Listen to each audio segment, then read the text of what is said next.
Hari ini cuacanya cukup dingin karena seharian hujan. Teman-teman, kemarin tuh aku nyervis sebuah alat yang namanya, atau ini jenis alat untuk perawatan tubuh, yaitu alat spa. Alat spa ini nggak bisa dibenerin karena memang spare partnya nggak dijual. Jadi langkah-langkah yang aku kerjain adalah pertama tuh ngecek barangnya, habis itu coba cek kira-kira bagian mana yang rusak. Ternyata yang rusak itu ada di bagian touchscreen. Nah, di touchscreen untuk mesin-mesin seperti ini kan biasanya cuman ada per aja dan ada solderan di situ. Dan biasanya ada kerusakan yang diakibatkan oleh PCB yang kotor. Jadi PCB-nya itu harus dibersihin pakai cairan pembersih. Belakang aja. Kita bukain skrupnya.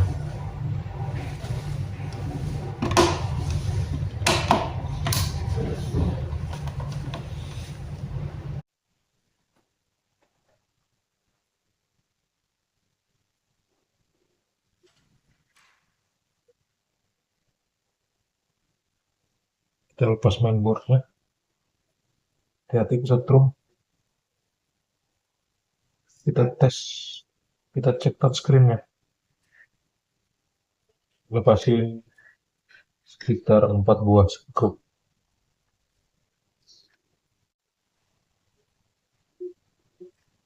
Kita lihat dia kenapa.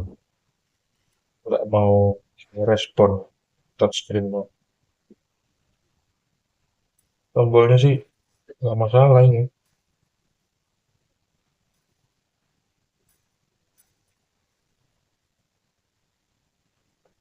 Tapi kok dia nggak ngerespon. Ini pun bagus banget.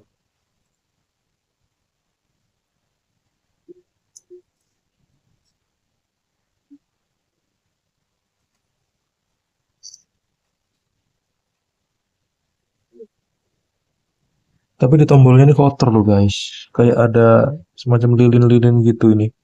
Coba saya bersihin dulu ya. Pakai obeng. Agak-agak dikerok sedikit gitu. Nih. Tuh.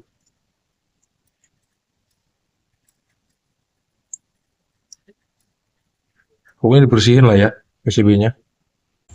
Aku udah lakukan pembersihan seperti itu. Tapi begitu dipasang lagi dan dites ternyata errornya masih ada dan nggak bisa sembuh. Coba kita tes. Bismillahirrahmanirrahim.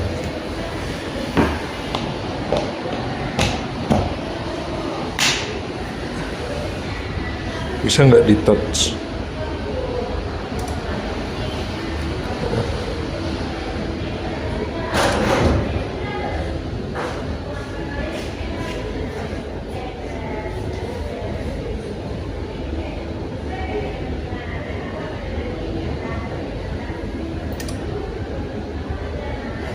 Bentar ya kak.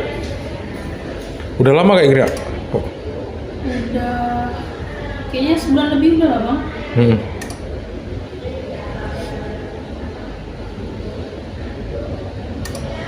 Kalau ini emang double klik ya? Gimana bang? Yang ini emang double klik. Iya.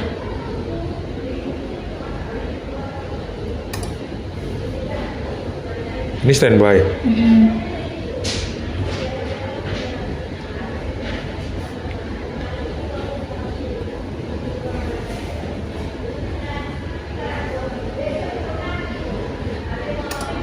Ini ganti modul nih kak. Ganti modul bang. Itu ada jual. Solusi satu-satunya adalah mengganti modulnya satu papan. Dan modul ini nggak bisa dijual atau nggak bisa kita temukan di online shop. Kita harus cari di produsennya. Jadi aku harus pergi ke produsennya untuk cari spare partnya. Mana tahu ada dijual. Kalau nggak ada kita mau beli satu set lah, sak kasur-kasurnya.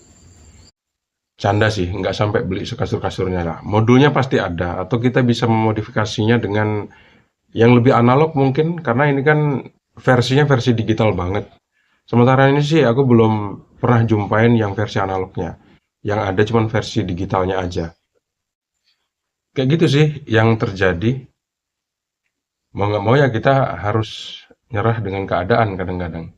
Tapi kita bisa mengusahakan dengan cara-cara yang nggak biasa. Apa itu? Beli yang baru.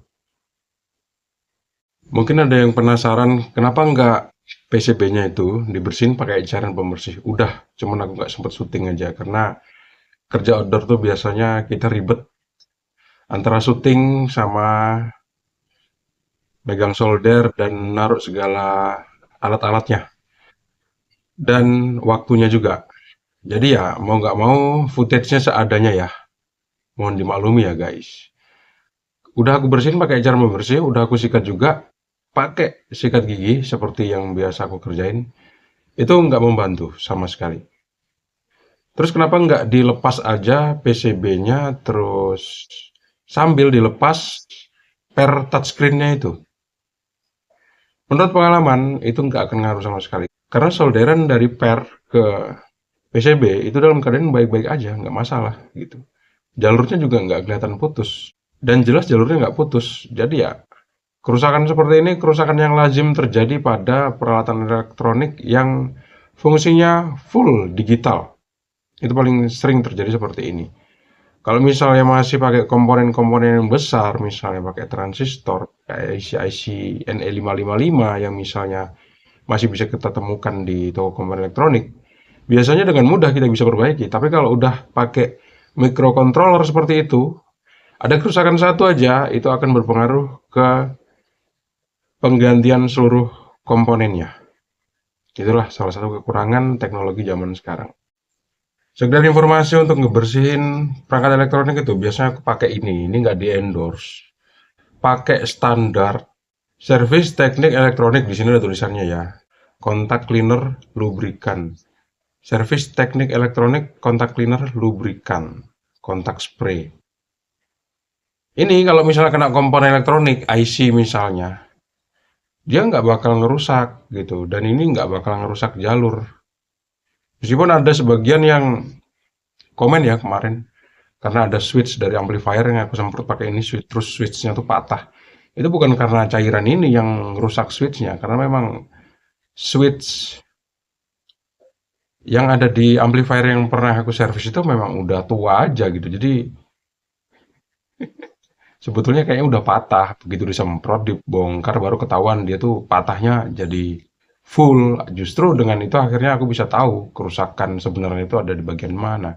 Dan akhirnya dengan cara itu amplifiernya sembuh. Balik lagi ke touchscreen tadi ya.